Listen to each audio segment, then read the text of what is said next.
natong tanan. How are you? And how are your relationships? Most importantly, how are you nurturing your relationships? Tonight, allow me to share some thoughts about one of the alarming concerns that a lot of people are experiencing more these days. Many of us are disconnected. We feel lonely. Our measures to fight this pandemic have set the stage for social isolation. Lockdowns have forced us to let go of our in-person interactions with others. Physical distancing deprives us of warm hugs. Stigma and discrimination against our frontliners and patients who contracted the virus and their families also breed a sense of separation, of exclusion. All these experiences fuel a feeling of disconnect. You don't have to be alone to feel lonely. A lot of people feel lonely in a crowd.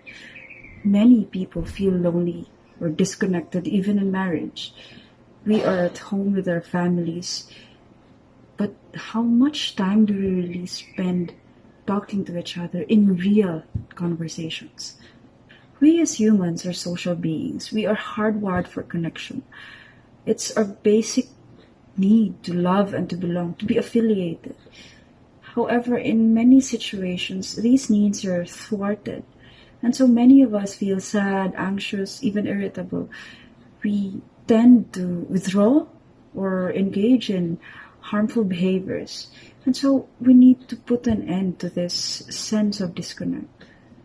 Human connection keeps us alive, satisfied, and happy. It's not the quantity, but the quality of relationships that matters. In the scientific literature, good relationships are associated with good life, with well-being. And so tonight, I want to conclude this Goodnight talk with a challenge.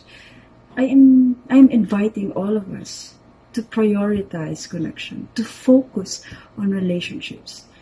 Who do you want to connect with at this time of your life? How are you nurturing your relationships with your family, with your friends, with others? If you are feeling isolated, reconnect with someone, reconnect with a trusted friend, reconnect with a higher being, with God. If things seem too much to bear, reach out to someone. Remember, you are not alone. You can carry the load with others. And just as Father Bosco had extended himself to disadvantaged young people, just as he spoke their language, connected with their souls, and made his presence felt among young people, we are also encouraged to share a part of ourselves to others who are feeling isolated and lonely. And how do we do that? Reach out to someone whom you have not spoken in years. Build connections. Nurture relationships. Work on your troubled relationships. You can also send a random chat with social media friends. Say, "Kumusta ka?" Celebrate the successes of others. Listen to other people's stories. Ask how they are feeling. Be inclusive in your actions. Make connections and make this act of connecting a habit. Remember, it's physical distancing, not social isolation. It's inclusiveness, not exclusiveness. Yeah, so I think that's it for tonight. I hope that all of us grow in our relationships with ourselves, with God, and also with others. Good night.